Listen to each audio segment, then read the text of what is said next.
पितरशोपासते तया मा मध्य मेधाग्ने मेधाविनं कुरु।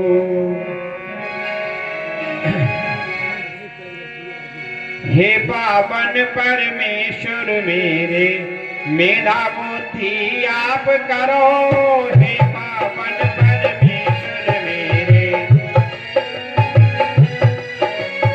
हे पावन परमेश्वर मेरी मेधा बुद्धि आप करो।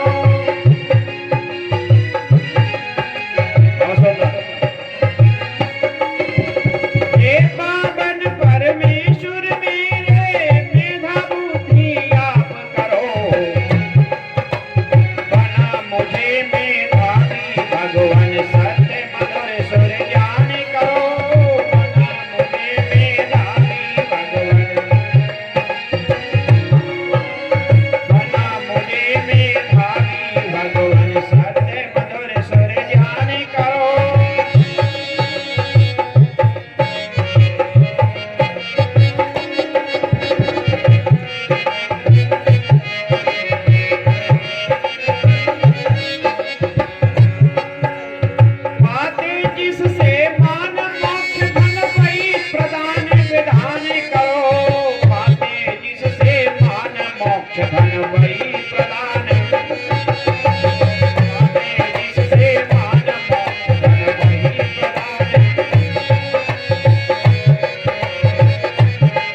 आज इस सभा के सभापति महोदय, सभी विद्युत जन, हमारे संगीत विद्युत सज्जन बहुत अच्छा संगीत साथ दे रहे हैं। सभा में उपस्थित सभी सत्संग प्रेमी सज्जनों, बंदिया मां शक्ति राष्ट्रीय कर्णधार नौजवान साथियों, बालकों और बालिकाओं, ये वेद उपदेश का कार्यक्रम है जिसे आप श्रवण कर रहे हैं।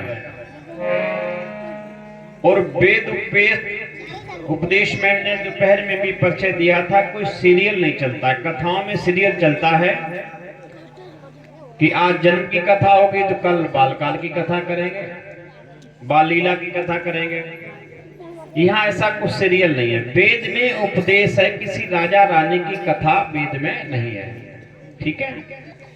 और वेद में उपदेश क्या है? समस्त समष्टि का ज्ञान है उसमें,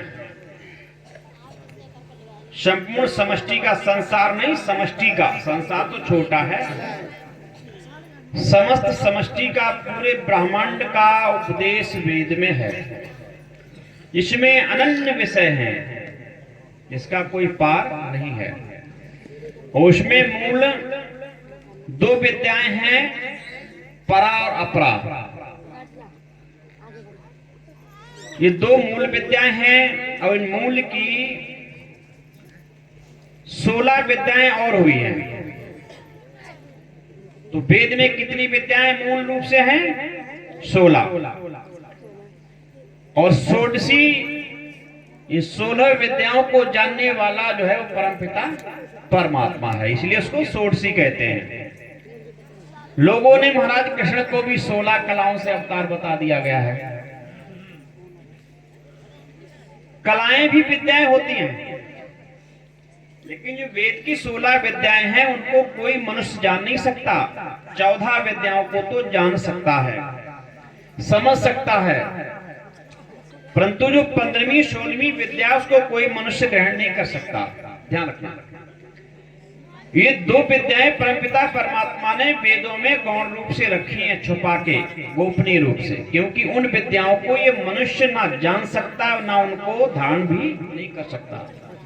14 विद्याओं को जिनको ये मनुष्य जान सकता है, धारण कर सकता है, वो सारी की सारी खोली हैं। और 2 विद्याओं का राज नहीं खोला गया, इसलिए कभी कभी कह देते हैं जो कर्तव्य सो वेदन में ना है। जो ईश्वर को कर्तव्य है, ईश्वर के व्यवहार है, वो वेदों में भी नहीं है। जैसे 14 विद्याओं में आप जान लेंगे कि सूर्य से क्या प्राप्त होता है, सूर्य से कौन सी ऊर्जाएं प्राप्त होती हैं, सूर्य में कितनी किरणें होती हैं, सूर्य से लाभ हानि क्या है, सूर्य कितना बड़ा है, कितने समय तक रहेगा, ये सब कुछ मिलेगा आपको। आज का विज्ञान पढ़ा रहा, वेद भी पहले बता चुका है। परंतु सूर्य को बनाया कैसे जाएगा ये कहीं भी नहीं मिलेगा, वेदों में भी नहीं है। सूर्य के विज्ञान का विषय है, लेकिन सूर्य के निर्माण का विषय वेद में भी नहीं है, क्योंकि सूर्य को मनुष्य ना ही तो बना सकता है, इसलिए जब उसको बना नहीं सकता तो बनाने की विधि परमात्मा उसमें गौण दिए, छुपा दिए, वो ईश्वर का कर्तव्य है। ऐसे ब्रह्मांड में कहा क्या है, ये सब कुछ है, लेकिन ब्रह्मांड की रचना कैसे हुई, कैसे कैसे परमात्मा इसकी रचना की, इसका रचना का विज्ञान भी नहीं है। रचा तो है, कब क्या रचा ये सब है, इसके बाद क्या आया, कौन से स्थूल तत्व कैसे कैसे बने, सब कुछ है, लेकिन उन तत्वों का निर्माण कैसे किया गया ये नहीं है। ये 2 विद्याएं परमपिता परमात्मा ने छुपा ली है। तो वेद के माध्यम से यहाँ से आपको क्या दिया जा रहा है, किसी महापुरुष की कहानी नहीं। यदि रामायण को हम सुनाएंगे कभी मुझे बुलाओगे, और आगे जब योगीराज कृष्ण का भी मैं चरित्र लिखने वाला हूं, जब उनका चरित्र लिखूंगा पवित्र करके, विशुद्ध करके, तो मैं कृष्ण का भी चरित्र सुनाऊंगा, जो आज भ्रष्टाचार मचाओ पूरे विश्व में, कि महाराज कृष्ण की तो शीशा लेदर कर दी। कभी चर्चा करूंगा 1-3 दिन में ही। इसलिए यहाँ उपदेश मिलता है, किस विषय की आवश्यकता है, कौन सा विषय सामने आ गया, उसी विषय को विद्वान देते हैं। यदि आप इनको पढ़ लेंगे, समझ लेंगे, तो आपका जीवन कैसा बन जाएगा, विद्यामय बन जाएगा। कैसा बन जाएगा, विद्यामय। आप अविद्या से मुक्त हो जाओगे, विद्या से भर जाओगे। और अविद्या से जब तक आप रहोगे तब तक मालूम क्या होगा, अविद्या से क्या मिलता है, संस्कार दोषाचा विद्या। अविद्या कब आती है, जब व्यक्ति के संस्कार बिगड़ जाते हैं। और इंद्रिया दोषाचा विद्या, जब हमारी इंद्रियों में दोष आ जाता है तो अविद्या की उत्पत्ति हो जाती है। और जब हमारे संस्कार बिगड़ जाते हैं तो भी अविद्या की उत्पत्ति हो जाती है। 2 विद्या के कारण है, संस्कार दोषाचा विद्या, इंद्रिय दोषाचा विद्या। आज समाज के हम सभी मनुष्यों के अधिकांश 90% मैं कह सकता हूं संस्कार भी बिगड़ चुके हैं और इंद्रिय दोष भी हमारे अंदर आ चुका है। मैंने तो फैल दिया था राम रहीम का उदाहरण, आसाराम का उदाहरण से। ये इंद्रिय दोष के कारण तो ऐसा हुआ। अगर इंद्रिय दोष ना होता तो क्या ऐसा होता? आज बॉयफ्रेंड गर्लफ्रेंड बने किसके कारण बना? ये इंद्रिय दोष के कारण तो बना है। बॉयफ्रेंड गर्लफ्रेंड के रिश्ता संबंध है कोई? क्या बताओ? कोई देखना चाहता अपनी बेटी का बॉयफ्रेंड, कोई स्वीकार करना चाहता है, लेकिन फिर भी ये सब चल रहा है। पास क्या है, शहरों में बड़े शौक से कहा जाते हैं हमारा बॉयफ्रेंड है जी, ये बॉय गर्ल है, तो क्या है ये? बॉयफ्रेंड कहे नाजायज पति और बॉय गर्ल कहते हैं नाजायज पत्नी। नाजायज विवाह के अतिरिक्त में जो हमने बना रखी है वो बॉयफ्रेंड बॉय नाजायज अधर्म की। इसलिए ये कब हुआ, क्यों हुआ? ये संस्कार हमारे बिगड़ गए, हमारे इंद्रियों में दोष आ गया, इसलिए सब कुछ हो रहा है। और विद्या जब आएगी तब क्या होगा?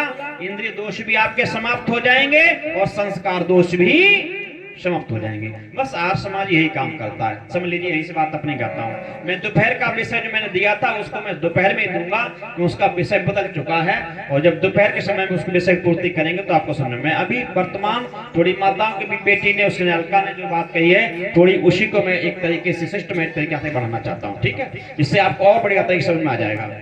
और आपका निर्माण अगर हो जाए सारी दुनिया का निर्माण हो गया।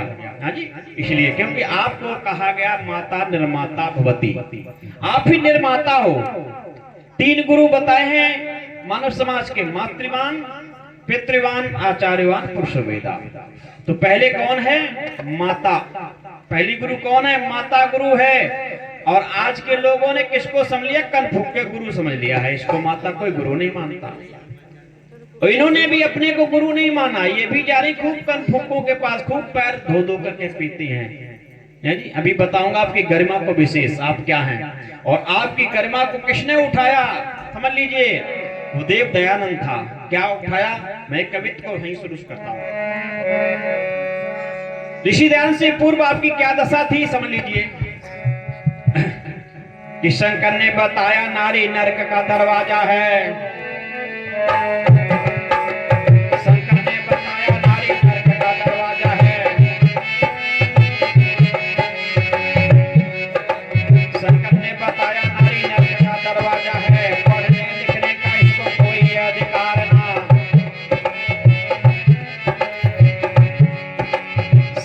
बताया नारी नरक का दरवाजा है, पढ़ने लिखने का इसको कोई अधिकार ना। गोस्वामी तुलसी ने भी नारी का अपमान किया, कहें इसे कूट कूट डंडे दे दे मारना। अरे कहते कबीर दास नारी विष की बेल है, सूरदास कहते इसका चित्र न निहारना।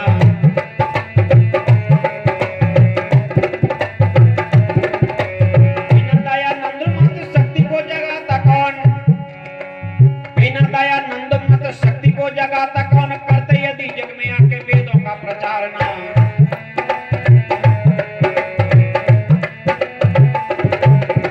बिना दयानंद मत शक्ति को जगाता कौन, करते यदि जग में वेदों का प्रचार ना।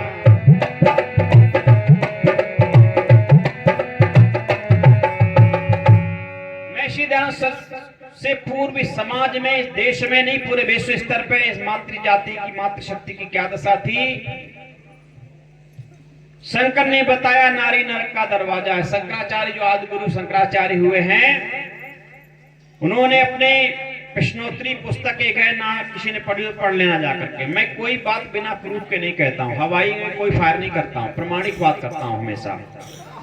शंकराचार्य अपनी प्रश्नोत्तरी पुस्तक में लिखते हैं, किसी ने पूछा महाराज नरक क्या है, बोले किमेकम नरकस्य, तो बोले नारी नरकस्य द्वारम।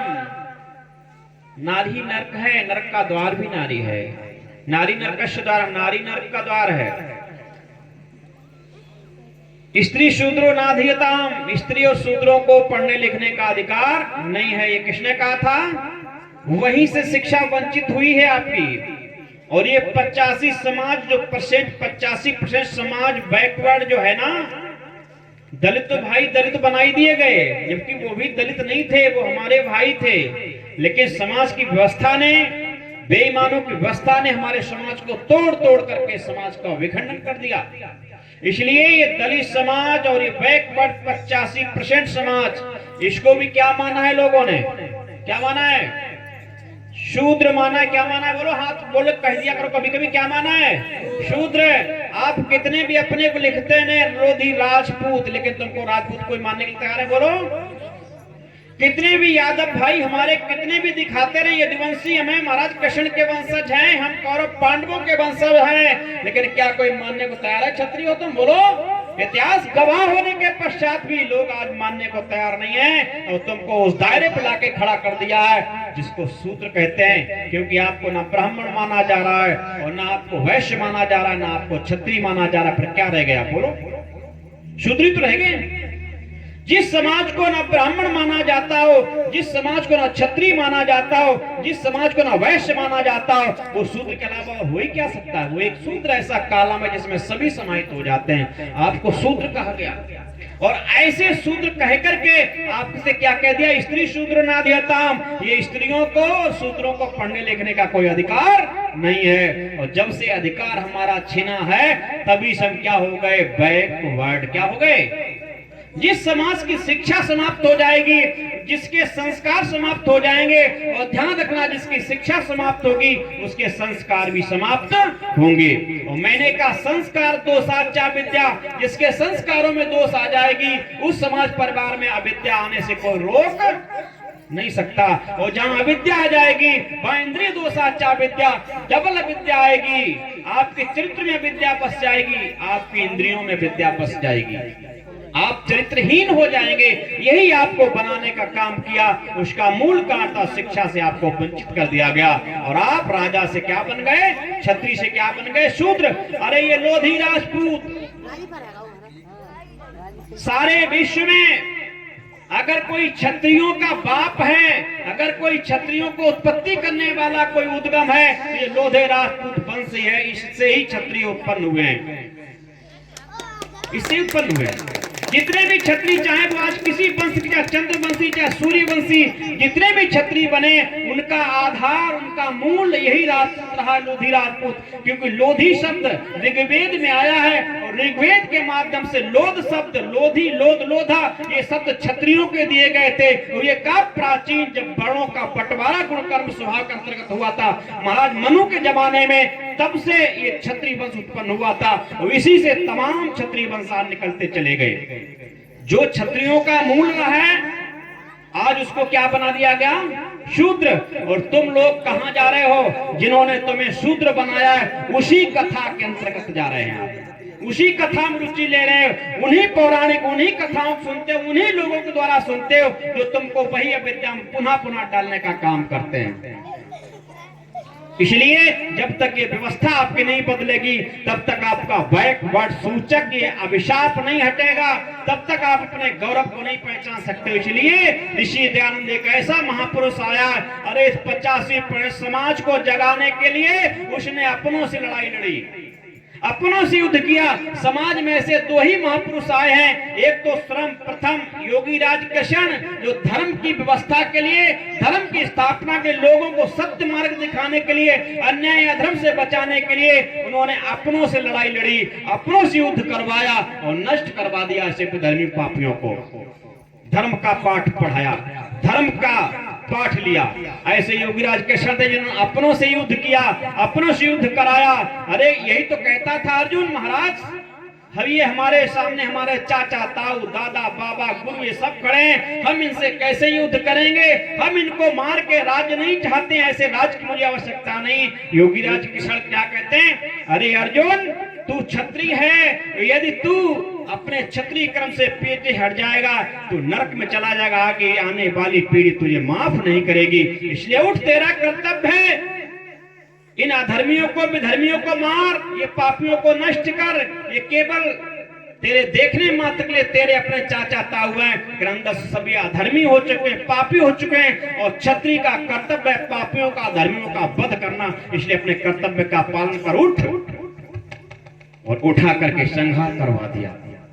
ऐसे ही ऋषिवर देव दयानंद का दूसरा जन्म हुआ इस 50वें समाज को बचाने के लिए, और उन्होंने भी अपनों से लड़ी। स्वामी दयानंद महाराज ब्राह्मण परिवार में उत्पन्न हुए थे, और ब्राह्मण परिवार में उत्पन्न होने के साथ जब उन्हें समाज की व्यवस्था देखी, इस समाज को पतित करने वाला, राजाओं को मरवाने वाला, इस देश को विधर्मियों को लाने वाला सबसे ज्यादा रहा ब्राह्मण। हर जगह छाया हुआ है, मंदिरों में देवदासियों के रूप में शोषण माता शक्ति का कर रहा है, हर जगह देखा ब्राह्मण ब्राह्मण। तो उन्होंने ब्राह्मण के खिलाफ क्या वेद का उपदेश प्रारंभ कर दिया, और ब्राह्मणों की छटनी होने लगी। अंत में ब्राह्मणों ने उनसे कहा, स्वामी जी महाराज, आप ब्राह्मणवाद का खंडन करना छोड़ दीजिए, आप मूर्तिवाद का खंडन करना छोड़ दीजिए, मैं आपको अवतार घोषित कर दूंगा, घर घर आपकी पूजा करा दूंगा।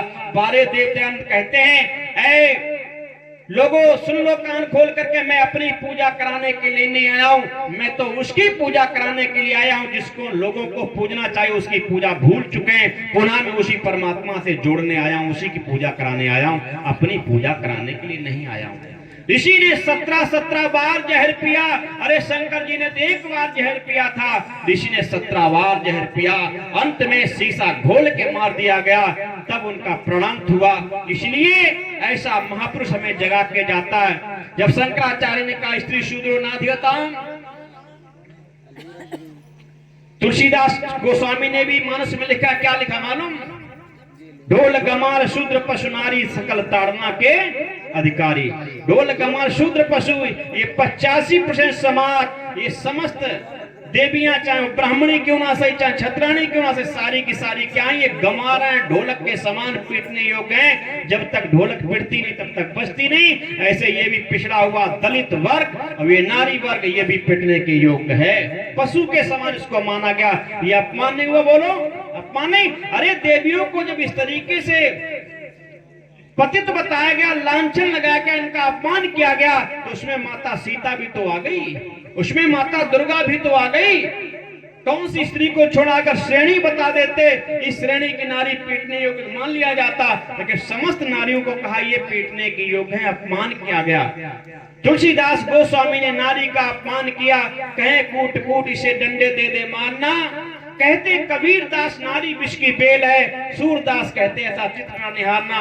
कबीर के पास लोग हैं, महाराज आप बताइए आपका क्या ख्याल है नारी के प्रति? बोले हमने अपने बीजक में लिख दिया है, नारी की छाया पड़े अंधे हो तो भुजंग, और कबीरा उनकी क्या दशा जो नित नारी के संग। आज कबीर साहब अगर होते उनसे पूछ लिया जाता, और आप लोगों से पूछता, अच्छा नारियों के साथ कोई अंधा हुआ रह करके? बोलो कोई नारी का साथ करके अंधा हुआ तक नहीं हुआ। और कबीर साहब भी नहीं, कबीर का भी जन्म नारी से हुआ था। कबीर ने स्त्री गृहस्थी प्रवेश किया था। 2 बच्चे भी कबीर के थे, कमाल कमाली नाम की, एक कमाल बेटा था, कमाली नाम की बेटी थी। 2 बच्चे भी उत्पन्न किए थे, लेकिन वो भी अंधे नहीं हुए। अपमान किया। सूरदास से पूछ लिया किसी ने, महाराज आपके नेत्र कैसे निकल गए? कि बोले निकल नहीं गए, नेत्रों को मैंने निकाल दिया। कि क्यों? कि इस नेत्रों से नारी को देखता हूं, और नारी के देखन मात्र से पाप लगता है, इसलिए मैंने नेत्र ही नहीं रखे, पाप की जड़ी समाप्त कर दी। अच्छा पाप देखने से लगता है, कर्म करने से लगता है? बोलो पाप कर्म करने से लगेगा पाप की, देखने से लगेगा किसी को पाप? अगर इनको देखने से लगे तो पुरुषों को देखने से पुण्य लगनी चाहिए, फिर तो कहीं तो पुण्य भी प्राप्ति भी हो, लेकिन पुण्य के नहीं पता है पाप। लोगों ने अपनी इंद्रियों को बस में कर नहीं पाया, अपनी भावनाओं को पवित्र कर नहीं पाया, और अंगों को ही निकाल दिया।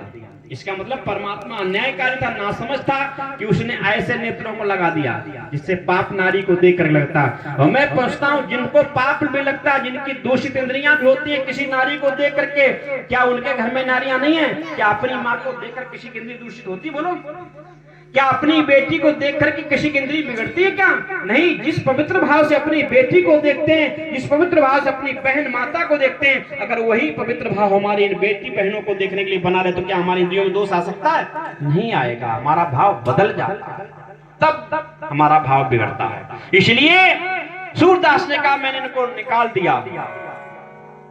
मुसलमानों से पूछ लिया किसी ने, इस्लाम के लिए आपके यहाँ नारी का क्या है स्थान है? बोले कुछ नहीं, बीबियां खेतियां हैं, बच्चे पैदा करो बस, छोड़ दो, कोई इसके अलावा काम नहीं है। आज 25-25 बच्चे पैदा किए जा रहे हैं देश में। ईसाइयों से कहा कि आप यहाँ क्या है? बोले बीबियां जूतियां हैं, चाहे जब पहनो चाहे जब उतार दो, चाहे जिसकी पहनो चाहे जब। ये दशा थी। बारे ऋषि दयानंद अगर आए, उन्होंने कहा यत नार्यस्तु पूजन्ते रमन्ते तत्र देवता। ऐ दुनिया के लोगों सावधान हो जाओ, नारी पूजनीय है, ये डंडा की योग्य पीटने योग्य नहीं है। जहां नारी की पूजा होती है, जहां नारी का सम्मान होता है, वहीं उसी घर में देवता वास करते हैं। यत नार्यस्तु पूजन्ते रमन्ते तत्र देवता। जहां नारियों का सम्मान होता है वहीं देवताओं का निवास होता है। जहां नारियों का अपमान होता है वही घर नरक के समान बन जाता है। इसलिए अपने घर को स्वर्ग बनाना चाहो, इन देवियों का सम्मान करना। आगे ऋषि ने कहा स्त्री ब्रह्मा बभूविथ। ऐ दुनिया के लोगों, स्त्री ब्रह्मा का स्वरूप है। अगर साकार में कोई ब्रह्मा है तो यही है साकार ब्रह्मा। अगर साकार में कोई ब्रह्मा के रूप में है तो यही ब्रह्मा है। बाकी तो ब्रह्म परमपिता परमात्मा को ब्रह्मा कहा गया जो रचनाकार संसार का है। बाकी साकार में अगर कोई ब्रह्मा के रूप में है तो यही माताएं ब्रह्मा है, क्योंकि ब्रह्मा भी रचना का काम करता है संसार की, और ये मानव संसार रचना का काम करती है। हम जैसे राम जैसे कृष्ण जैसे महापुरुष सब इनकी गोद में, इनकी कोख में तो निर्मित हुए हैं, कहीं तो पले हैं। इसलिए इनको ब्रह्मा कहा गया। यदि जिस देश का ब्रह्मा बिगड़ जाएगा, जिस समाज का नारी रूपी ब्रह्मा बिगड़ जाएगा, उस समाज में क्या उत्तम संतान प्राप्त कर सकते हो? बोलो नहीं। जैसे ईंट बनाने वाला सांचा लकड़ी का होता है, अगर सांचा टेढ़ा हो जाए, सांचा टेढ़ा हो, वक्र हो, उससे क्या उत्तम कारीगर भी सीधी ईंट बना सकता? क्या सुंदर ईंट बना सकता? नहीं बना सकता, क्योंकि टेढ़े में उसमें ईंट जो है सांचे में ही वक्रपन है, टेढ़पन है। इसलिए ये माताओं में अगर दुर्गुण आ जाए, इनमें अगर दोष आ गया, इनमें टेढ़पन आ गया, तो उत्तम पति भी उत्तम संतान को प्राप्त करने की क्षमता नहीं रखता। इसलिए मेरी बहनों, समाज में अपना सुधार करो। सबसे बड़ा, इससे बड़ा और कोई कार्य नहीं है। स्त्री ने अपना स्तर अगर पवित्र कर लिया, स्त्री ने अपना जीवन पवित्र कर लिया, धर्मात्मा बना लिया, तो सब इससे बड़ा और कोई पुण्य कार्य, इससे बड़ा तुम्हारे लिए कोई तप भी नहीं है। माता अनुसुईया ने कहीं मंदिरों में मत्था नहीं रगड़ा था। माता अनुसुईया ने कहीं मंदिरों में मत्था नहीं रगड़ा था, कहीं किसी गुरुओं के चरणों में मत्था नहीं रगड़ा था, कहीं कुछ उसने ऐसा हाथ चल रहा, ऐसा कहीं नहीं चल रहा था। उसने कैसे इतनी बड़ी शक्ति प्राप्त की? आपने भागवत में सुना होगा, उसने 3 देवताओं को भी क्या बना लिया था? बच्चा। ये अलंकार है, वैसे बच्चा बनता नहीं है, अलंकार उसको कभी समझाएंगे। बच्चा बना लिया था, अपनी गोद में खिलाने लग गई थी। किसके बल से? पतिव्रत नारी के बल से। पतिव्रत क्या, इसको बताएंगे, आप ही पतिव्रता बन जाओगी। इसलिए अपना हाल सुधारो, अपनी दशा सुधारो। मैंने गीत के माध्यम से, इस गीत को सुन के जाना भले कितना टाइम हो जाएगा, ये गीत अगर सुन लिया आपका जीवन पवित्र हो जाएगा। कि बहनों बिगड़ी दशा तुम्हारी, तन सुधार ले ना। बहनों बिगड़ी दशा तुम्हारी, तन सुधार ले ना।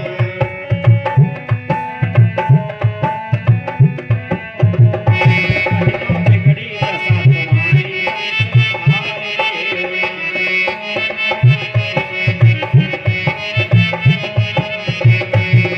सुधार ले ना।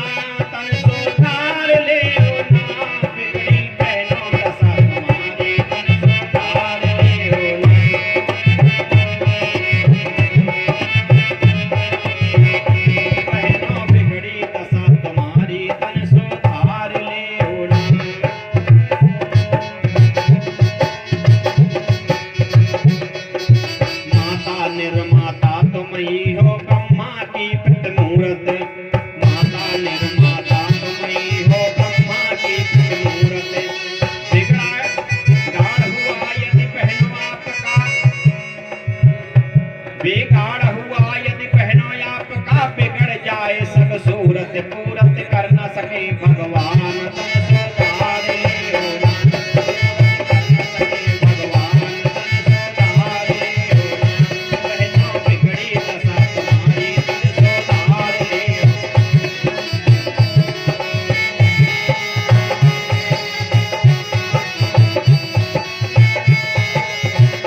देवी से लेडी मालिक से नौकर बनती जाती, देवी से लेडी मालिक से नौकर बनती जाती, संस्थान निर्माता महान कार्य तन पछताए अपना समझती पतन होय बहुथान तन सुधारे, समझती पतन होय बहुथान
स्त्री ब्रह्मा बभूवित, आपको ब्रह्मा बताया गया, निर्माता बताया गया।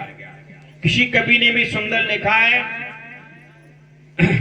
जन्म दे निर्माण करे नहीं वो माता फिर माता ना, जन्म दे निर्माण करे नहीं वो मैया फिर मैया ना, बीच धार में जाए डुबावे वो नैया भी नैया ना, बिना बात के भाई से भाई लड़ता वो भैया भी भैया ना, और दूध दे पर होए मरखनी वो गैया भी गैया ना। जो माता अपने बच्चे का निर्माण नहीं कर पाती, सुंदर संतानों का निर्माण नहीं कर पाती, परिवार समाज को उत्तम संतान नहीं दे पाती, उसे पाप लगता है। एक बार आपको भरद्वाज जी जा रहे हैं और भी साथ में ऋषि हैं, ऋषिकाएं भी कुछ है साथ में, देश भ्रमण के लिए निकली विशेष स्थानों के लिए। एक समय जाते जाते क्या हुआ, एक ऋषि की कुछ वस्तु गुम हो गई। जब वस्तु गुम हुई, झाड़ा लिया गया, पूछा गया, नहीं वस्तु वो मिली, तो झाड़ा भी लिया गया। याज्ञवल्क्य की पत्नी जो ज्येष्ठ पत्नी थी, उनका नाम इस समय विषयांतर हो रहा है, वो याज्ञवल्क्य भी साथ हैं, उनकी पत्नी भी साथ हैं, सबसे झाड़ा लिया गया। जब उनके पास झाड़े के लिए ऋषि पहुंचे तो उन्होंने कहा, पहले मेरी बात सुन लीजिए, यदि जो वस्तु आपकी गुम गई, यदि मेरे पास में शपथ देकर कहती हूं, साक्षी देती हूं, यदि जो वस्तु गुमी हुई वस्तु मेरे पास अगर निकले तो मुझे वो पाप लगे जो नारी को अयोग्य संतान उत्पन्न करने से पाप लगता है। गार्गी की बात है, अयोग्य संतान उत्पन्न करने से जो पाप लगता है वो मुझे पाप लगे, ऐसा कहा। इससे सिद्ध होता है जो नारी अयोग्य संतान उत्पन्न करती है उसे सबसे बड़ा पाप भी लगता है, उसका जीवन व्यर्थ हो जाता है। उसको अगले जीवन में संतानें कैसे मिलती हैं, जिसकी इस जन्म में संतानें 11 नंबर मोमबत्ती बना बना करके हाथों में लपेट रही। 11 नंबर मोमबत्ती जानते हो, ये 11 नंबर मोमबत्ती यहाँ तक आ रही, लपी लटक और इधर से घट्टा मारा, इधर से घट्टा मारा, ले पूरी हो गई। ऐसी 11 नंबर मोमबत्ती बनाने वाली जो संतानों को उत्पन्न करती हैं, और सुबह को छोड़ दिया घर से, शाम तक उनको पता ही नहीं हमारा बालक कहाँ खेल रहा है, कहाँ दौड़ रहा है। शाम को जब गिनती लगी, पता लगा कि मंगलिया नहीं आया। मंगलिया नाम भी बड़े अच्छे, मंगल को जन्म ले लिया इसने मंगलिया, सोमवार को सोमवारी, बुद्ध को बुद्धा, ऐसे नाम तुम्हारे रखे जाते हैं। तो कहते हम तो लोधी राजपूत हैं। पहले तो मैंने देखा कई जगह लोधी घुर्रा घुर्री, पुखा पुखई, ऐसे भी नाम है। मैंने ये नाम भी कोई है। और जो तुम्हारे यहाँ नाम रखते हैं आकर, उनके घर में देखो वेद प्रकाश, ज्ञान प्रकाश, सत्य प्रकाश, ब्रह्मदेव, ऐसे नाम अपने रखते हैं, ऐसे नाम। और तुम्हारे यहाँ मंगली सम्मारी, घुर्रा घुरई, पुखा पुखई, कैसे कल्याण होगा जी? यथा नाम तथा गुणा, नाम में गुण होता है, नाम आपके ऊपर प्रभाव डालता है, इसलिए नाम उत्तम होने चाहिए। अरे ऐसे विद्वानों को बुलाया करो। ब्राह्मण वही है जो ब्रह्म विद्या को जानता, वही ब्राह्मण। कोई जन्म से कभी ब्राह्मण पैदा हुआ नहीं। आप कहीं कैसे प्रमाण दीजिए? मैं प्रमाण दे रहा हूं। आपने महाराज राम का नाम सुना है? राम के बाप दशरथ का नाम सुना है? दशरथ के कुल पुरोहित कौन थे? वशिष्ठ जी थे ना। वशिष्ठ जी किसी पंडित जी के घर में पैदा हुए थे? नहीं। गणिका गर्भ संभूता प्रशस्य मामने तपसा ब्राह्मण जाता संस्कारास्तेन कारणम। वैश्या के पुत्र थे वशिष्ठ जी, और उत्तम विद्यावान बने तो उत्तम सूर्य वंश के क्या बने? कुल पुरोहित बने। गुरु वशिष्ठ पंडित ज्ञानी शोध की लगन धरी। ऐसा पंडित आज तक हुआ नहीं था, निपुण पंडित था। और किसके यहाँ पुरोहिती की? उसके यहाँ। आप समझ लेंगे परशुराम कौन था? परशुराम किसी पंडित घर में नहीं, अरे रोधी राजपूत तो घर में पैदा हुआ था। अरे आपने हंसने दिया? मैं मिथ्यावाद नहीं करता कोई भी। परशुराम 4 भाई थे। परशुराम के पिता जमदग्नि ससरा बाहु के साड़ू थे, और ससरा बाहु लोधी राजपूत क्षत्रिय था। आपस में युद्ध हुआ था। ये क्षत्रियों में 2 युद्ध हुए, इसने सर्वनाश किया। एक ससरा बाहु और परशुराम का। ससरा बाहु परशुराम का, क्षत्रियों का आपसी युद्ध था, द्वंद्व युद्ध था, उसमें सत्यानाश हुआ। और दूसरा क्षत्रियों का युद्ध, महाभारत का युद्ध हुआ, ये भी क्षत्रियों का था। ये दोनों हमको आपसी युद्ध हमको मिटा के गए, चंद्रवंश को मिटा दिया इसमें। ये दोनों चंद्रवंशी थे। केवल ब्राह्मण की उपाधि परशुराम को मिली थी, बाकी सारे के सारे भाई इनके क्षत्रिय ही रहे। समझते हो? हाँ, इसलिए समझिए, कोई ब्राह्मण पैदा नहीं हुआ, सब ब्राह्मण बने हैं। क्षत्रिय कोई पैदा नहीं, क्षत्रिय के बनाने वाले आप हैं। वैश्य कोई बना नहीं है, बने हैं। कर गुण कर्मों के अनुसार जिसके जैसे अंदर गुण कर्म स्वभाव था, वैसा ही कहलाने लगा वो। इसलिए आपने समझ लिया नहीं? घर में वो शराब पीने वाला किसी पंडित, घर में कोई पंडित हो गया होगा कभी, उसके घर में जब जो भी पैदा होंगे वो सब पंडित ही पैदा होंगे, ऐसा नहीं है। पंडित घर में पैदा नहीं होते। अरे पंडित तो शूद्र के घर में पैदा हो सकता है, और शूद्र और पंडित के घर में शूद्र पैदा हो सकता है, गुण कर्मों के आधार पे है। तो इसलिए ये सब ब्राह्मण है, इनको बुलाया करो, आपके आचरण संस्कार देंगे। इसलिए मेरी बहनों, आप ब्रह्मा हो, आप संतान निर्माण करने वाली हो। आज अपना कार्य तुमने संतान निर्माण का छोड़ दिया। आज देवियां पढ़ लिख रही हैं, तो किस लिए पढ़ रही? बेटियां पढ़ लिख रही किस लिए पढ़ रही हैं? केवल नौकरी प्राप्त करने के लिए। नौकरी, अगर नौकर तो दास्ता है, आप मालिक बनना चाहती हो, नौकर बनना चाहती हो? बोलो। महाराज शिवाजी को बनाने वाली कौन थी? माता जीजाबाई। कैसे बनाया था? समझ लीजिए, ऐसे बनाया जाता है। माता जीजाबाई छोटी सी है, 10-12 साल की बेटी है। ये कुआं में पानी भरने गई। पहले कुआं थे, मेरे जमाने में भी कुआं थे। बचपन में कहीं नल नहीं हुआ कर, कुआं एक एक मोहल्ले में एक होता, पूरा मोहल्ला पानी पीता था। ऐसे कुआं था। कुआं में पानी भरने कुछ सखियों के साथ गई। उसमें मुगलों का शासन था इस देश में। कुछ मुगल सैनिक आए, घोड़ों पे सवार होकर कुएं से पास से गुजरे। उनके घोड़े कुछ प्यासे लगे उनको। उन्होंने कहा, लड़कियों हमारे घोड़ों को पानी पिलाओ भर के। अन्य लड़कियां तो नहीं बोली। जीजाबाई ने कहा, मैं तेरे घोड़े को क्यों पानी पिलाऊं? मैं तेरे बाप की नौकर हूं, खुद क्यों नहीं पिला लेता है? उसको मुगल को क्रोध आ गया, आगे बढ़ा, थोड़ा सा घोड़े को बढ़ा करके और एक तमाचा जीजाबाई के गाल में मार दिया। जीजाबाई छोटी थी, देख के रहेगी, कुछ बोल से की। शाम को जब इसके पिता घर पे आते, पिता शिकायत करती है, पिताजी इस तरीके से मेरे साथ एक हादसा घटा है, आप उसका बदला लीजिए। पिताजी मुगल सेना में सैनिक थे। पिता मना कर देते कि नहीं बेटी, मेरे बस की बात है, उनका शासन है, हम उनसे युद्ध नहीं कर सकते, हमें सामर्थ्य नहीं है। जीजाबाई ने कहा, फिर व्रत लिया, कोई बात नहीं, हमारी सगाई जो हमारा पति बनेगा, मैं ये कार्य उससे कराऊंगी। जीजाबाई के आगे बढ़कर शादी होती है, और शादी में जाती पति से मिलती है। पति से भी वही प्रार्थना करती है, अपना अपमान का बदला लेने की बात कहती। पति भी सैनिक था, पति ने भी मना किया, नहीं देवी मैं ये कार्य नहीं कर सकता हूँ। फिर उसने संकल्प बदला का, कोई बात नहीं, पिता ने मना कर दिया, पति ने मना कर दिया, लेकिन जाओ, यदि मैं सच्ची माता हूं और मेरे द्वारा जो पुत्र होगा, ये कार्य अपने पुत्र से कराऊंगी। वो दिन आना शुरू हुआ। आकर के गर्भवती माता जीजाबाई होती है, और जिसी तरीके उसको जानकारी पुत्र ही पल रहा है मेरे गर्भ में, कि वैद्यों के माध्यम से जाना जा सकता है पुत्र है कि पुत्री है। उसको पता लगा पुत्र पल रहा है, उसने संस्कार देने प्रारंभ किए, शिवाजी को जन्म दिया। शिवाजी थोड़ा पैरों से चलने लगा है और माता पहाड़ियों में जाकर के अपने आप चढ़ती पहाड़ियों पर पीछे से बच्चे का बेटा दौड़ के आ जा ऊपर चढ़। छोटा सा बालक है, दौड़ रहा है, कंक्रीट लग करके पत्थर उसके पैर फूट जाते हैं, जख्म हो जाता, रक्त बहने लगता है, चढ़ता है। माता ऊपर बैठी कि जल्दी आ, चढ़, जल्दी दौड़। पीछे देख सन्यासी है, उसने बच्चे के छोटे छोटे पैरों को ब्लड से रंगे हुए चिन्ह देखे, पता नहीं क्या करूं, चिन्हों को देख करके आगे बढ़ा, देखा क्या माता चोटी बैठी पहाड़ की और बच्चे से कह रही दौड़ आ, चढ़। उस बच्चे के पैर जख्म से भर गए हैं, रक्त से लहूलुहान है, उसके पेट के चिन्ह छूट रहे हैं। उसने देखा और कहा, ऐ देवी तू कैसी निर्दयी माता है, माता तो ममता की भरी मूर्ति होती है, तू कैसी निर्दयी माता है, इस बच्चे पे तुझे तरस नहीं आ रहा है? अरे ये बच्चे के पैर जख्म से लोहू से भर चुके हैं, इसके पैर फूटे, तुझे दर्द नहीं आ रहा, इसको चला रही पैरों। वो माता कहती, हाँ महात्मा मुझे दर्द है इसलिए तो चला रही हूँ। अरे आज तो इसके पत्थर से ये पैर रंगे हुए हैं, फूट गए, कल इसको भाला बर्ची तीर तलवार से भी जख्मों को झेलना है और फिर भी अपने लक्ष्य की ओर इसको बढ़ना है। इसको मैं फौलाद बना रही हूँ, फौलाद। और शिवाजी को फौलाद बना मेरी बहनों।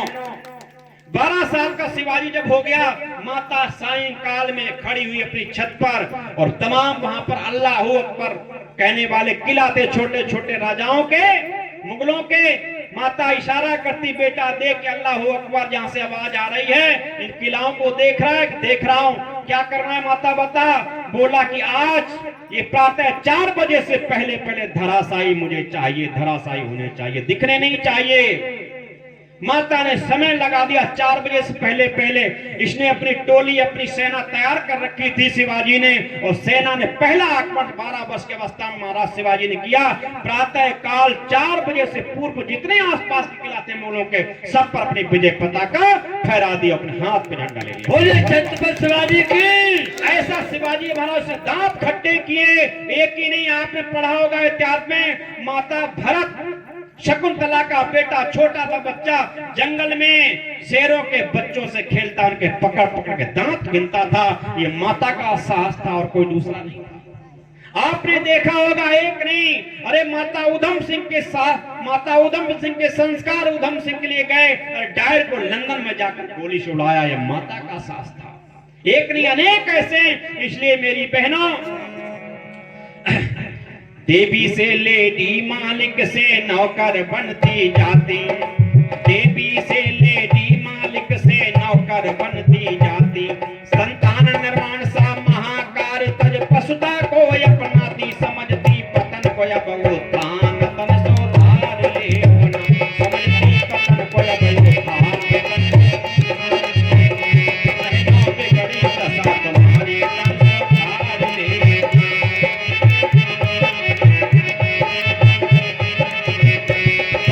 बिगड़ी दशा तुम्हारी तन सुधार ले।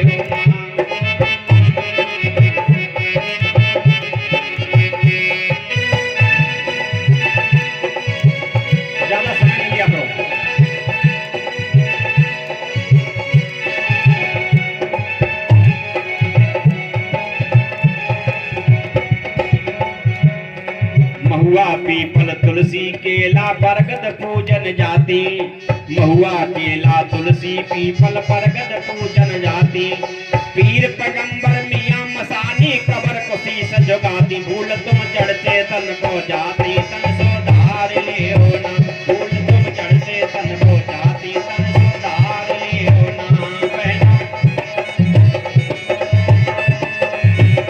बहनों बिगड़ी दशा तुम्हारी, तन सुधार ले होना, तन सुधार ले होना, अरे सवार ले होना।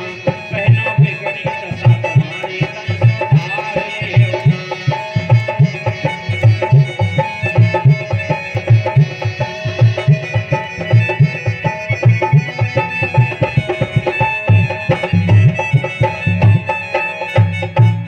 महुआ केला पीपल तुलसी बरगद पूजन जाती। महुआ पूजेगे आप क्या नहीं पूजे कुछ, बस खूब भीड़ लगी, खूब पता नहीं कहाँ कहाँ के देवता आके क्या क्या गदर किया गया, हर जगह क्या जात फिर आए। अच्छा ये गदर हमेशा चलता रहा? बहुत दिनों से चल रहा, जब से वेद के मार्ग से संसार ये भारत हटा, ये मानव हटा, तब से ये पतन हुआ, तब से चल रहा है। उसी चलते चलते ये देश 1200 वर्ष गुलाम रहा, ये गुलामी को नहीं टाल सका। अगर इन देवताओं, जिन देवताओं को तुम मान नहीं हो, इनमें अगर सामर्थ्य होती, तुम्हारे मंदिर लूटे नहीं जाते, तुम्हारे मंदिरों को, देवताओं को तोड़ तोड़ कर विदेशी धर्मी न ले जाते। चाहे अयोध्या का मंदिर सही, चाहे मथुरा का मंदिर सही, चाहे सोमनाथ का, चाहे काशी का, कोई मंदिर ऐसा नहीं जो तोड़े ना फोड़े ना। अच्छा, आज भी देख लो, मंदिरों की लूट होती कि नहीं होती? बोलो, होती।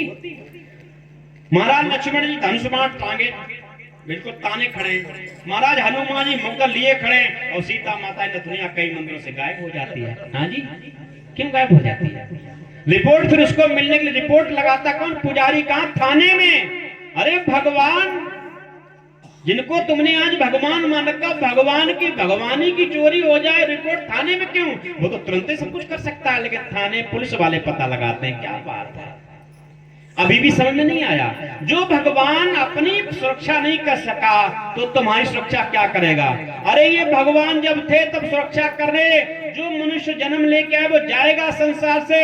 अगर राम ना जाते तो कृष्ण के आने की आवश्यकता ना होती। राम चले गए, अपने जमाने में काम किया, दुष्टों दुराचारियों का वध किया, मारा, और धर्म की स्थापना की, रक्षा अपने भक्तों की। जब राम संसार से चले गए, राम आने वाला नहीं है, तुम चाहे कितने भी रटने लग जाओगी।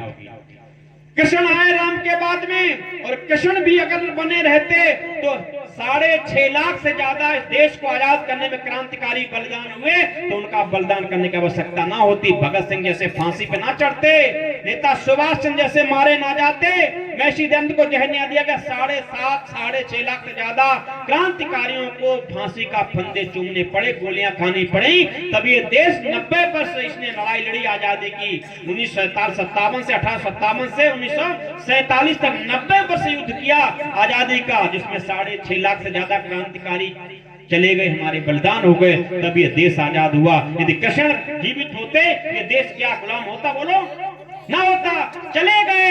अब आप नेता सुभाष चंद्र भगत सिंह को भी पुकारोगे, वो भी आने वाला नहीं है, वो भी चले गए। अब इस देश पर संकट आता तो नए लोगों को तैयार होना पड़ेगा, तभी बचेगा। आप कहो कि राम जी आएंगे हमें बचाएंगे, नहीं। अरे बांग्लादेश में बचाना लेते राम जी, कितने लोगों ने पुकारा होगा राम जी को, बचा लेते। क्या अभी दुस्सा हुई? अभी चंद दिन में देख लो। इसलिए जो महापुरुष समय पे आता जाता, बाद में आता नहीं। लेकिन आपने पीपल, महुआ, केला, अच्छा ये जड़ है कि चेतन है? बोलो, ये जड़ है कि चेतन? ये पेड़ पौधे जड़ है कि चेतन? जड़ है। जो बोल नहीं सकता, चल नहीं सकता, हिल नहीं सकता, डुल नहीं सकता, खा नहीं सकता, पी नहीं सकता, उसको खिलाना आज जानता है कि ज्ञान की बात है? वो तुम्हें कुछ दे देता जो तुम्हारे ऊपर निर्भर है, वो तुम्हें क्या देगा? इसलिए पाखंड है। किसने? ये पाखंडियों ने सिखाया। तो अपनी दौलत जाकर के डालो ऐसे पदार्थों में, और उनकी दुकानदारी चले, वो रईस हो गए, वो धनवान हो में तुम निर्धन हो, तुम्हारी लूट की गई। इनसे होने वाला कुछ नहीं है। पीर पैगंबर मियां मसानी आज कब्रों पर भी शीश झुकाते हो। ये हिंदू बन गया बिल्कुल आलू, जैसे आलू हर सब्जी में देखो फिट हो जाता, इसी तरह से हिंदू हर मजमत में आता जाता, इसकी नींव बड़ी है ढालू, हिंदू बन गया बिल्कुल आलू। आलू चाहे जिस सब्जी में शामिल कर लीजिए आप, चाहे भुजिया में, चाहे आग कैसे भी बना लीजिए, आलू सब में फिट हो जाता है। मेथी में, चाहे सोया में, किसी में, चाहे बरी में, किसी में डालो, आलू सब में फिट है। ऐसे ये हिंदू हर जगह जाता है। मुसलमानों कब्रों पे भी छोटी मियाँ, बड़े मियाँ, यहाँ तुम्हारे यहाँ है बदायूं में सरकार, छोटी सरकार, बड़ी सरकार, यही जाता हिंदू मरने के लिए। 33 कोट देवता इसके होने पर भी इसकी पूर्ति नहीं पड़ती, ये वहां मत्था रगड़ने के लिए जाता। तुम्हारे यहाँ कोई आता धर्मी है मत्था रगड़ने के लिए? नहीं आता। इसलिए हर जगह तुम्हारा नोट, पैसा नोचा जा रहा, तुम्हारी बेइज्जती हो रही है। इसलिए संभाल कर रखो, इनमें कुछ नहीं है। मेरी बहनों के पाखंड है। जैसे एक राजस्थान में पूजा का अर्थ क्या मालूम? पूजा जानते हैं? पूजा का अर्थ है यथा उचित व्यवस्था। जैसे आप अभी हमसे पूछिए, हमसे कहेंगे आचार्य जी मैं सुबह आपकी पेट पूजा कराऊंगा, मेरे घर पे आना, पेट पूजा कराएंगे। तो पेट पूजा का अर्थ क्या हुआ? कुछ खिलाएंगे ना, कुछ खिलाना। पेट पूजा करते कुछ खिलाना। कहते हैं लोग कि पहले करो पेट की पूजा, ताकि बाद कोई काम है दूजा। पेट की पूजा मतलब खाना पीना। आप हमसे बोलेंगे आचार्य जी सुबह में आपकी पेट पूजा करूंगा, मेरे घर पे आ जाना, मैं समझ जाऊंगा कुछ खिलाएंगे पिलाएंगे भाई साहब। यही आप शब्द बदल दीजिए, केवल मेरे अंक का शब्द बदल दीजिए नाम। आप मुझसे क्या आचार्य जी तैयार हो जाओ, अब मैं आपकी पीठ पूजा करूंगा, तो फिर क्या अर्थ हुआ बोलो? पिटाई पढ़ना ना। पीठ का नाम आने ही पिटाई हो गई, पेट का नाम आने से खिलाना पिलाना हो गया। ऐसे हर वस्तु की पूजा का अर्थ अलग है। पेड़ की पूजा भी है, पत्थर की पूजा भी है, कैलेंडर की पूजा भी है, पुरुषों की पूजा भी है, महापुरुषों चित्रों की पूजा, सबकी पूजा का विधान अलग अलग है, एक विधान नहीं है। जैसे शरीर के अलग अंग हैं, अलग अलग इनकी पूजा है, अलग अलग विधान है, इस तरीके सारे पदार्थों की भी पूजा अलग अलग हमने एक मान रखा है। इसलिए पूजा का अर्थ है यथाउचित व्यवस्था। पेड़ की व्यवस्था क्या? उसमें पानी देना, उसकी सुरक्षा करना, ये उसकी पूजा है। इसमें घी पेड़ा मिठाई लड्डू खिलाना नहीं है, अगरबत्ती लगाना नहीं, हाथ जोड़ना नहीं, उससे उसको कोई लाभ होने वाला नहीं। आप दो जगह कहीं राजस्थान पर कहीं रेगिस्तान में दो पौधे आपको मिल जाएं, किसी पेड़ के खड़े मान लिया नारियल के खड़े, किसी रेगिस्तान पानी नहीं मिल रहा है, दो व्यक्ति पूजा करने जाएं, एक व्यक्ति पूजा करता है जैसे आप सब लोग करते हो, घी मिठाई लगाता, उसमें चंदन तिलक लगाता है, खूब घंटी बजाता, हाथ जोड़ता, धूप बत्ती लगाता है, एक पेड़ ने खूब हाथ जोड़ता, घंटे 2 घंटे खूब पूजा करता है। इस तरीके से एक व्यक्ति भाई पास में खड़ा हुआ पेड़ है, केवल एक बाल्टी जल ले जाता है, उसकी जड़ में उड़ेल देता है, चलाता, बाकी कुछ नहीं करता। आप अगर 1 महीने बाद देखेंगे तो कौन से पौधे का विकास होगा बोलो? पानी लगाने वाला कि घी मिठाई वाले में? घी मिठाई वाला विकसित नहीं होगा, वो सूखने लगेगा, और पानी वाला क्योंकि उसका भोजन ही पानी है। क्योंकि पूजा से सुख होना चाहिए, सुख जब किसी प्राणी व्यक्ति विशेष को मिलता है या पदार्थ को मिलता है, उसमें वृद्धि उसकी होनी चाहिए। इसलिए पानी चढ़ाने से सुख प्राप्त होता है पौधे को, इसलिए उसकी वृद्धि होगी। घी मिठाई खिलाने से वृद्धि नहीं हो सकती। ईश्वर दिशा शूल ग्रह ग्रहण से आप डराती, भूत प्रेत हस्त रेखा राशि चक्कर में फंस जाती, काली दुर्गा व्यर्थ मनाती,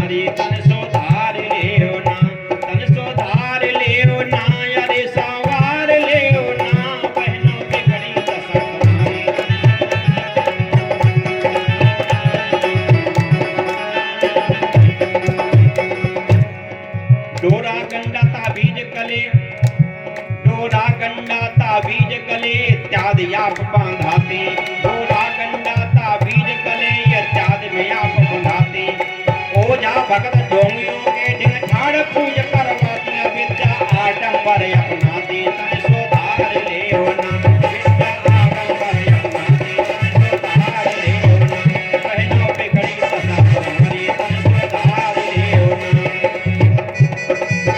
अरे सुधार ले होना, बहनों बिगड़ी दशा तुम्हारी,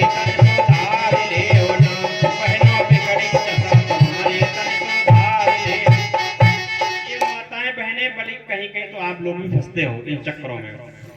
ग्रह शनिचर दिशा शूल ग्रह ग्रहण से आप डराती, आप भी शनिचर खूब मानते हो। ग्रह बेटी की सगाई करते हो, हम जैसे पंडितों से पूछो, पंडित जी देखो पत्रा में बढ़िया बिटिया ब्याह पड़ लो, अल्लाह बढ़िया ब्याह पड़ शुभ पड़ रहा है। शनिचर सूर्य, पंडित कहता है सूर्य चौथा सूर्य है, लड़का के खिलाफ है, पढ़ा नहीं पड़ेगा। बृहस्पति लड़की की चौथी है, 12वीं बढ़िया नहीं पढ़ रहा भैया, पूरी वर्ष नहीं पढ़ रहा है। आप कहते कोई बात नहीं, अगली वर्ष देखेंगे। अच्छा विचार करो, ईमानदार ये कितने लोग पढ़े लिखे हैं जिसने विज्ञान को पढ़ा? बोलिए, है कुछ 2-4 हैं। इस सौर मंडल में, सौर मंडल अनेक हैं, लेकिन जिस सौर मंडल में हम लोग रह रहे हैं उस सौर मंडल में सूर्य एक है कि 4-6 हैं? बोलो, एक सूर्य ना। फिर विभाग तभी तुमने जवाब दिया पत्रा वालों की चौथा सूर्य आ कहां से गया? जब पंडित जी सौर मंडल में सूर्य एक है, चौथा 8वां 12वां सूर्य कहां से आ गया? तुम्हारे घर से निकल पड़ा क्या ये? सूर्य एक है, चौथा सूर्य कहां से आ गया? अच्छा बृहस्पति ग्रह एक है कि 4, 6, 10 है? एक। फिर चौथी बृहस्पति कहां से आ गई? 8वीं कहां से आ गई? 12वीं कहां से आ गई?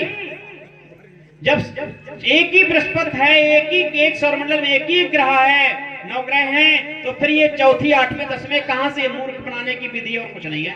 कि तुम हमारे पैरों से जुड़े रहो, हम कहें भाई हाँ हम नो कहें तुम कुछ निर्णय ना लो, तुम मूर्ख हो। तुम्हें मानसिक गुलाम बनाने की विधि है, ध्यान रखना मानसिक। इसलिए ग्रह शनिचर दिशाशूल, सोम शनिचर पूर्व काल पश्चिम मने के एतबार के नहीं जाएंगे भाई।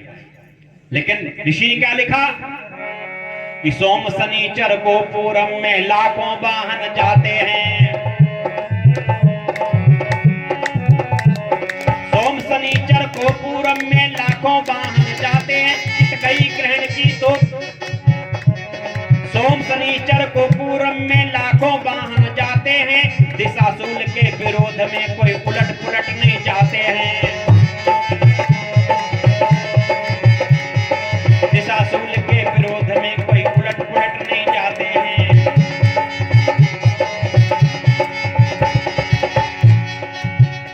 अच्छा, कोई उलटता पुलटता? जितनी बसें ट्रेनें चल रही रोज चल रही नहीं चल रही, जो पूरब को दिल्ली से भी इधर पूरब फरकाबाद रहा है, सोम से को बंद रहती क्या? नहीं, दिल्ली चलती उलट पुलट जाती क्या? और जब पलटती तो कभी पलट जाए, दुर्घटना हो जाएगी। कभी हवाई जहाज उड़ाने कभी बंद होती क्या? फिर तुम्हें क्यों बंद कर दिया गया? सोम शनिश्चर को पूरब में लाखों वाहन जाते हैं, दिशाशूल के विरोध में उलट पुलट ना जाते हैं।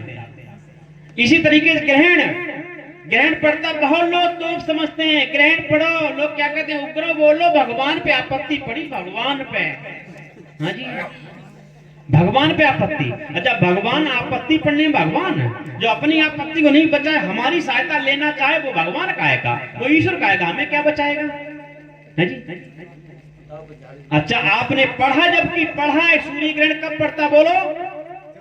ये पत्रा ने नहीं बताया, विज्ञान ने बताया, वेद ने बताया। कब पड़ता है? हैं? जब पृथ्वी की छाया सूर्य पड़ती है तब क्या पड़ता है? सूर्य ग्रहण। और चंद्र ग्रहण जब पृथ्वी चंद्रमा एक दूरी पर है तो सूर्य ग्रहण पड़ता है। और जब सूर्य की छाया चंद्रमा पड़ती, पृथ्वी छाया चंद्रमा पड़ती है तब चंद्र ग्रहण आता है। छाया दूसरे छाया पड़ते, ना कि कोई ग्रहण नहीं करता, कुछ भी नहीं है। थोड़े समय के लिए गति बनती उनकी, इसलिए आते हैं, ये ग्रहण पड़ता है। लेकिन लोग क्या, भगवान पे आपत्ति, उग्रो बोलो। अच्छा, लोग कहेंगे खूब ढोलक बजाते हैं, उग्रो बोलते हैं। अच्छा, भगवान पे आपत्ति पर तुम गाँव बजा तो भगवान तुमसे नाराज होगा कि प्रसन्न हो जाएगा?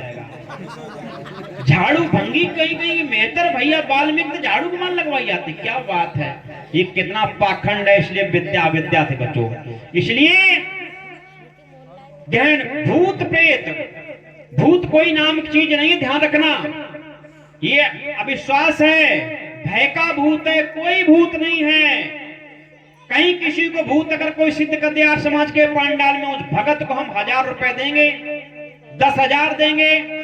और यही नहीं खोलता हूं, हमारे ढाईगढ़ रामनगरिया में प्रतिवर्ष मेला रखता है। आज समाज के कैंप से प्रतिवर्ष इनाम खुलता। अभी तक कोई 100 से ज्यादा वर्षें हो गई हैं, कोई अभी तक भूत पहुंचा नहीं, वहां भगत पहुंचा नहीं, सिद्ध कर दे। इसलिए सब पाखंड है। भूत किसको कहते हैं? भूत कहते हैं काल को, समय को। भूत काल, बीता हुआ समय। कहते हैं भूत के पीछे को पैर होते हैं। भूत खाता भी है, मैं भी कहता हूं पीछे के पैर होते हैं, भूत खाता है। किसको भूत खाता है? भूत काल खाता है वर्तमान समय को, वर्तमान को खा रहा है भूत, अपने बदल रहा है। और समय की गति किधर होती है? पीछे को दौड़ता है, आगे को नहीं दौड़ता। समय पीछे को जाता है, पीछे को तो बदल रहा है, इसलिए पेरिस को पीछे को बताए गए। भूत नाम की कोई वस्तु नहीं। भूत नाम की अगर वस्तु होती तो क्या होता मालूम? तो ये नहीं लिख पाते गोस्वामी तुलसीदास जी, बड़े भाग मानुष तन पावा। तो फिर तो ये लिखते बड़े भाग भूत तन पावा। क्यों मालूम? हमने अपने किसी गीत में लिखा है, भूत योनि यदि जग में होती, जग का नक्शा यूं होता।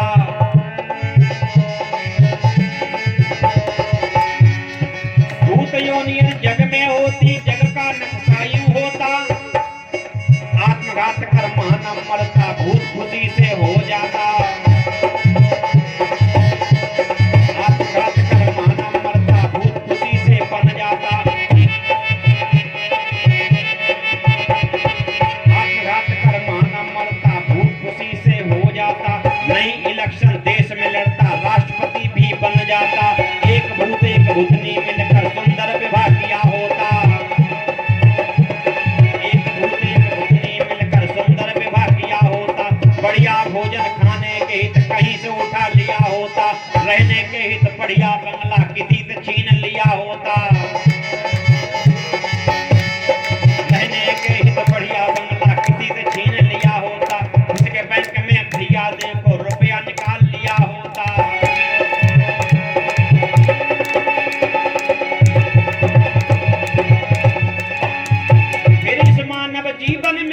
पड़ते कष्ट उठाने, हमको नाना विधि भटकाए, सारा सिद्ध किया लोगों ने,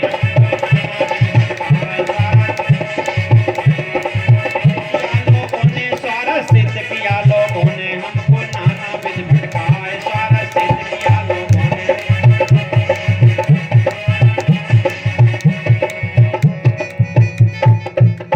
भूत योनि जग में होती, जग का नक्शा यूं होता, आत्मघात कर मानव मरता, भूत खुशी से बन जाता, नई इलेक्शन देश का लड़ता, राष्ट्रपति भी बन जाता। कैसे बन जाता मालूम? भूत तो अदृश्य भी हो लेता, अदृश्य भी हो लेता, बताते हैं, शरीर धारण कर लेता, गायब भी हो जाता, राष्ट्रपति भवन में घुस जाता। इसमें कौन राष्ट्रपति है? रामनाथ कोविंद नहीं, मुर्मू जी हैं। मुर्मू जी के कार्यालय में घुस जाता और अदृश्य में 4 थप्पड़ लगाता, इधर 4 दे तो कहता निकलो, नहीं मार दिया, जब दिखाई भी नहीं देता, सिक्योरिटी फेल। ऐसी शक्ति कोई आगे जो दिखाई नहीं देती तो आक्रमण सिक्योरिटी किस पे करेगी? और भागना पड़ता राष्ट्रपति को निकल के। और जहां राष्ट्रपति निकलते गेट के बाहर, ये नकली राष्ट्रपति का रूप बनाकर विराजमान, असली राष्ट्रपति रोडों पे घूमता, नकली राष्ट्रपति की पूजा होती, इलेक्शन नहीं लड़ना पड़ता। हाँ, एक भूत बता रहे, भूतनी भी चुड़ैलें भी हैं, चुड़ैलें होती, भूत चुड़ैल की शादी हो जाती, बढ़िया बच्चा पैदा करते, मेहनत करने, तुम्हारी जैसी कृषि करने की कोई जरूरत नहीं थी, जिसका बढ़िया बंगला देखते उसी का छीन लेते, कहते हम रहेंगे, तुम बाहर निकलो। भोजन बनाने की जरूरत नहीं, जिसके घर में गांव में बढ़िया भोजन बना हुआ देखते कि आज इनके घर में बढ़िया सुगंध आ रही, भैंस चुर रहा है, भोजन उठा लेते, पूरा अपने आप बैठ के खाते, तो मजा सारा फ्री में हो जाता। लेकिन ऐसा नहीं है मेरे भाई, भूतकाल मतलब भूत है बीता हुआ समय, और समय के तीनों चक्र, वर्तमान से भूत, भूत से फिर वर्तमान बनता है। अभी जो आप काम करेंगे, इस समय जो काम कर रहे हैं, उसका आगे फल मिलेगा, और जो कभी पीछे कार्य किया उसका फल इस समय मिल रहा है। ऐसे क्रम है।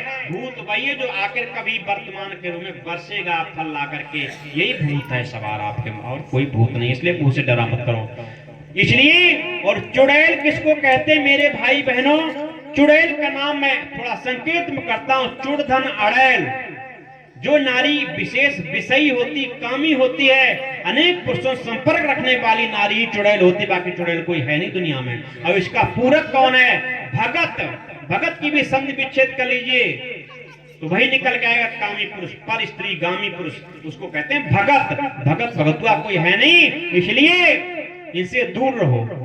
ये जहां भी जाएंगे, प्रवेश करेंगे, उस घर का सत्यानाश होने वाला, उस घर की माताएं पवित्र होने वाली हैं, पाखंड में फंसने वाली हैं, कुछ भी निकलने वाला नहीं। इसलिए हमेशा परमात्मा के सानिध्य में रहो। वो परम पिता परमात्मा जिसके ऊपर दया रहती, कुछ भी बाधाएं वहां आती नहीं है, उसकी संध्या उपासना किया करो, उससे बचोगे। जिस पर कृपा प्रभु की हुपै, वही बाप पे कृपा करे सब कोई, जिसके पर कृपा प्रभु खुद। इसलिए इन सारे चीजों से निकलो। डोरा गंडा ताबीज गले इत्यादि में आप बंधाती, ओझा भगत डोंगियों के डिंग झाड़ फूंक करवाती, अविद्या आडंबर अपनाती, तन सुधारे लो ना। इसलिए इनको सुधारो। हाँ, आगे वेद विरुद्ध में त्यामत पंथों में तुम दौड़ लगाती, वेद विरुद्ध में त्यामत पंथों में तुम दौड़ लगाती, पुराण बाइबिल को सदग्रंथ मान अपनाती, जहाँ अपमानों उपेक्षा पाती, तन सुधार ले ना, जहाँ अपमानों उपेक्षा पाती, तन सुधार ले ना, बहनों बिगड़ी दशा तुम्हारी, तन सुधार ले ना, बहनों बिगड़ी दशा तुम्हारी, तन सुधार ले ना।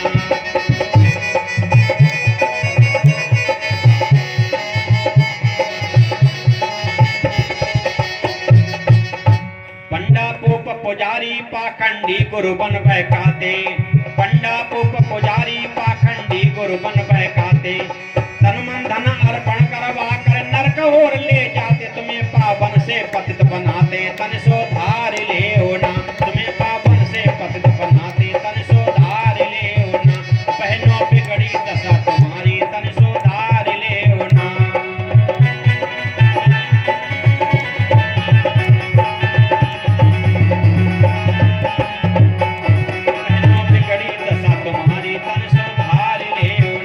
तन सुधार ले होना,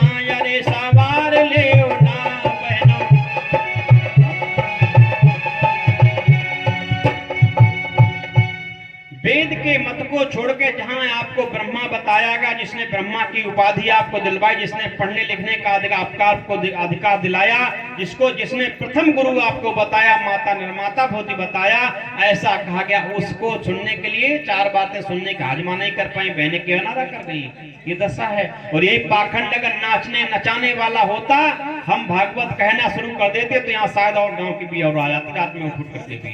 जहाँ झांकियां निकलती होती, कुछ भी जीवन चरित्र के लिए कुछ सुनाया बताया ना जाता, आपके निर्माण आपको अज्ञान विद्या से आगला घटाने कुछ बताना, केवल आपको विलासता को रंगित किया जाता, तो भीड़ की भीड़ होती। इससे सिद्ध हो रहा है अभी समाज और पतित होने वाला है। जब समाज लोगों को अच्छी बात अच्छी ना लगे, समझ लीजिए और पतन की ओर जाने वाला व्यक्ति है।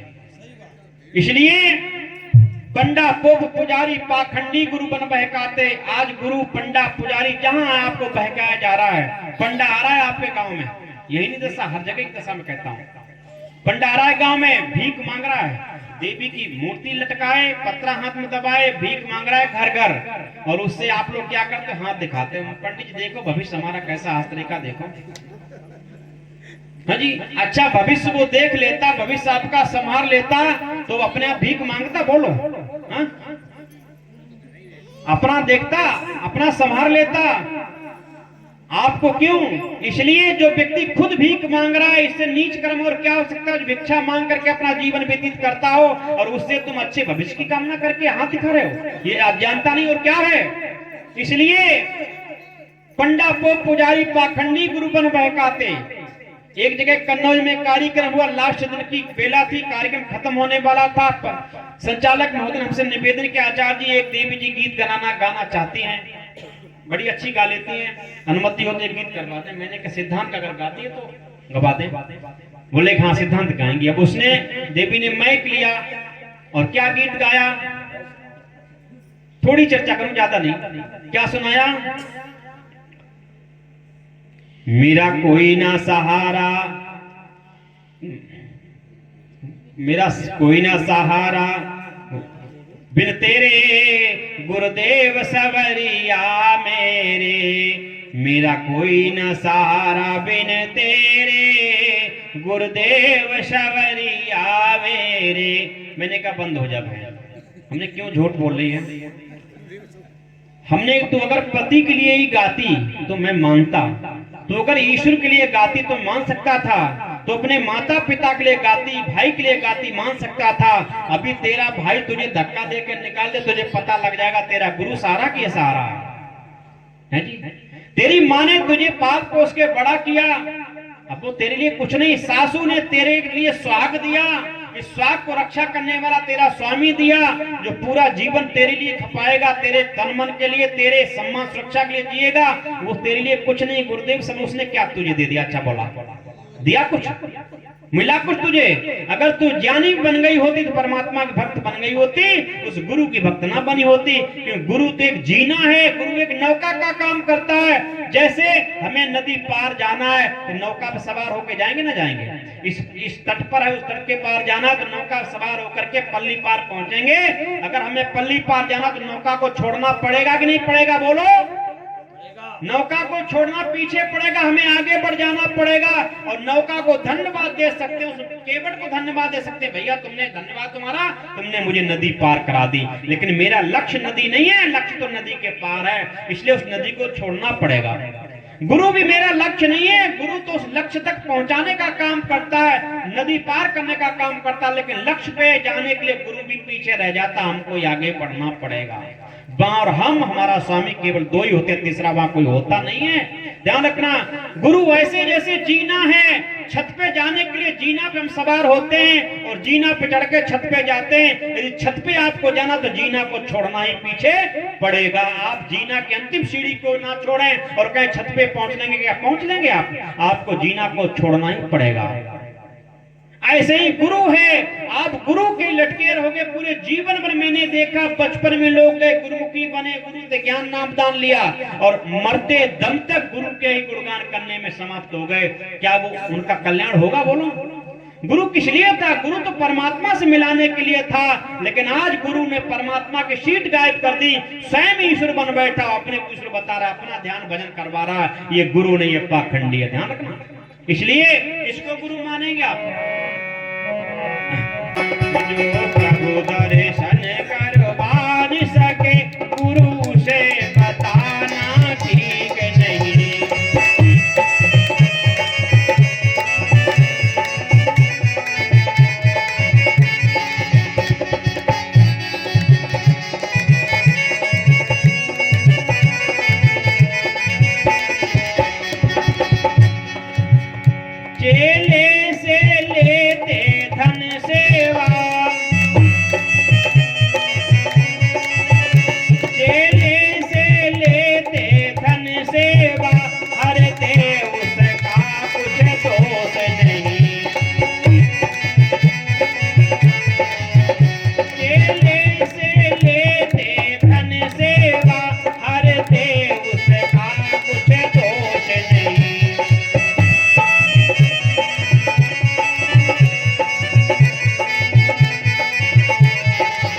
दीवाना